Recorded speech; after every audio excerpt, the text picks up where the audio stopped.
Hello everyone, in this video I will show you how to fix the Chrome connection timed out error.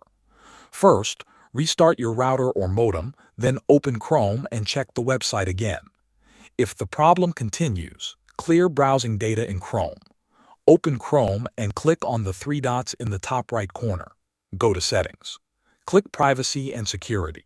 Select Clear Browsing Data. Choose a time range like all time. Make sure cookies and other site data and cached images and files are checked. Click Clear Data.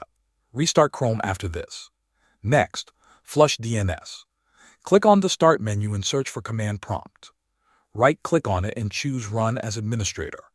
In the window, type ipconfig /flush DNS and press Enter. After that, type netsh winsock reset and press Enter. Close the window and restart your computer. If nothing works, reset network settings. Open Windows Settings. Go to Network and Internet. Scroll down and click Network Reset.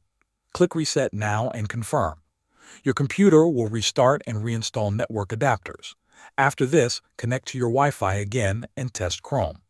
This should fix the error in most cases. Thanks for watching.